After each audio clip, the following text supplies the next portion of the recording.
Hi there, Stephen from the Aroundtable, and thank you so much for tuning in. Movies have always been a big part of my life. I'm a huge fan. This is part of my collection. Back, as you can see, I got a lot more hanging around. Love going to the theater. Love that cinematic experience. Love to be teleported somewhere else and be taken away into this imaginary world that these group of people have created. But there are a couple of instances where these turns in a franchise or in a movie that really impacts you and sets you on a course of you set that has become a standard for me when I go to the theater. Like, will it do that to me? Will I have that moment?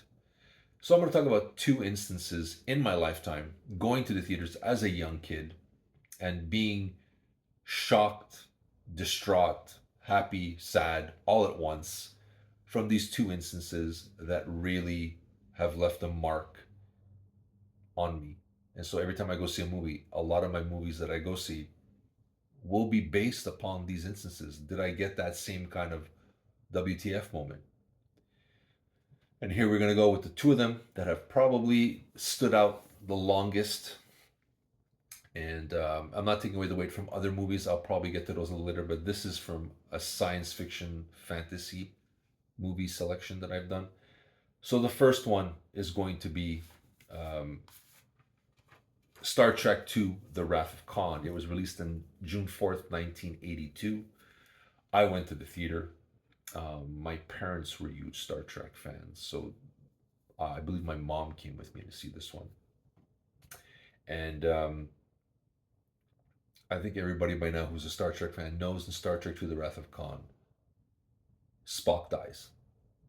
But at that time, in 1982, there was no internet. So, and we had a couple of trailers, and you saw it was just basically the Enterprise Khan talking a little bit, and they was, oh my God, they brought somebody back from the original series. This is crazy. What the hell is happening? So, of course, we were curious and wondering where this is going to go. Because the first one, at that time, the motion picture was called the boring picture because it's a lot of blah, blah, blah, blah, blah, and very sciencey. But I think we've come to realize that is the most Star Trek esque film of the series, and I think it over the course of these years has gotten its love or just due. But Star Trek Two has always been considered the greatest Star Trek movie in the franchise. So going there, and as you know, we see the demise or what we thought is the end of the Spock character. And I sat there with my family, and I saw people crying, weeping in the theater, people screaming that this is not possible. This is a bad joke. People throwing popcorn, screaming. I heard somebody no, like when they redid the Star Wars movies and Darth Vader's no. You heard that. You heard that in the theater, crystal clear. And but I mean, being a young kid and kind of seeing some of the signs, they brought him to the Genesis planet where everything kind of comes back to life. So I kind of said, well, they're not. I don't think they're going to kill the Spock character permanently. That's like saying you're going to have the Justice League and you're going to kill Batman, Superman, Wonder Woman, and Aquaman, and no one's going to notice, right? So I kind of figured they're going to bring him back because they put him on the Genesis planet. They put him in the torpedo and sent him on his way to the planet. But at that time, people just who didn't pay attention to these signs, and of course Spock goes up to Bones and goes, "Remember," there were these signs that there's something else happening. And maybe I think even the first time I didn't realize what remember was. I didn't know what he did. Besides the mime, I don't know like what he's trying to tell him. But of course, the Genesis planet, I was like, oh, well, maybe if this movie does well, and it did, I think it made worldwide $97 million on a $12 million budget. So it made its money back for sure at the time.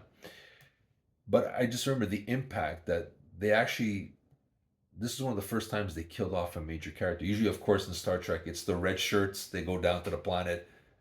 They don't come back. The red shirt guy's not coming back, right? So that was one of the first instances where I kind of went, holy cow. And that was impactful. That was something I didn't expect. I thought at the end, like for sure, like Vulcans can regenerate or something was gonna happen. But they sent out and you're like, hmm. But then of course when the third one comes out, the search for Spock, you kind of say, did Genesis planet again? I'm sure he's coming back in some form or another. But because there was no internet, man, did that smack you. That still was a big hit for any Star Trek fan. I think to this day, that's why the Wrath of Khan is considered one of the best, because not because of the action, but because of the emotional impact that this movie has. Because we cared about these characters, and one of your favorite characters is killed. Incredible. Next up, this is 1980. This is The Empire Strikes Back. Again, a sequel, and again, one of the greatest sequels in a franchise. Directed by Irvin Kershner. Of course, it's Mark Hamill, Harrison Ford, Carrie Fisher, Billy D. Williams is in this. Anthony Daniels, of course, the whole slew of characters. And of course, everybody knows by now. This is where Darth Vader tells Luke Skywalker, and this is actually the actual line is, "No, I am your father." Most people said, "Luke, I am your father." No, no, it's "No, I am your father." But we have changed it. I know I've said it over the course of my lifetime. But that was one of the times I sat there and there was a guy beside me dressed up. I think it was like Darth Vader. These people dressed up in costumes. It was unbelievable. The craziness of the Star Wars world. And I don't mean in a bad way. It was just I was a young kid. I went there, my parents wouldn't let me go dressed up like a Star Wars character. So I'm there in jeans and a t-shirt like a regular kid. And I'm walking all these people, people are looking like R2D2, C3PO, you got people looking like Boba Fett. And then the announcement that Darth Vader is Luke Skywalker's father. The screams, the horror, the disbelief. I remember people were convinced that this is just Darth Vader lying to Luke in order to get him to the dark side. People were fights. There were not fights, but heated debates about how Darth Vader's just lying to get Luke on board to the dark side. But that was the best thing, that interaction with the fans, that emotional impact of the story. And because there was no internet, and back in my time, when you went to see a movie, when you got out, if you saw a lineup, you didn't say anything to anybody. You just said, "Yeah, this is good. This is good." We didn't ruin it for the next guy. So people just came out and you just saw people shaking. And I said, "Oh my God, maybe the movie's bad." But then, you find out it's this fantastic. Although I was a little too young to get, it was a little bit more mature and darker in tone. And I kind of like the Star Wars for its comic booky and its lighthearted charm. So the first time I saw Empire Strikes, I went, besides the fact that Darth Vader is Luke's father, I was not crazy about the movie the first time. When I went again to the theater, I went, "Oh yeah, okay, I'm on board now," because I didn't know what to expect, because Star Wars was so huge and you didn't know where it was going to go.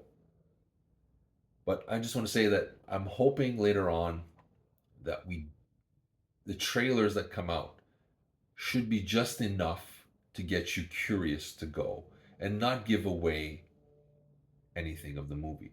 Because stuff like this, it leaves a mark, and a good one. Because to this day, I will always judge a movie or a franchise like, can you throw me in for a loop? Can you get me? Can you fool me? And a lot of times it's no. I've seen a lot of movies, I kind of know where they go. Sometimes, like 10 minutes in, I'm already going, this is going to happen. You know it's going to happen. But because of these two instances, these are some of the most impactful experiences in my cinematic journey.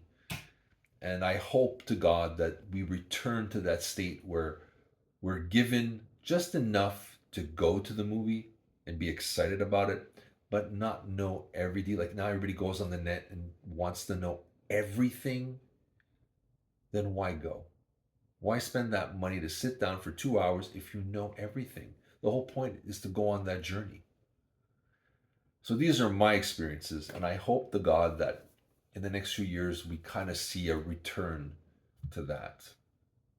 And that we step back and we don't need to know everything about the movie because it takes away from it, I find.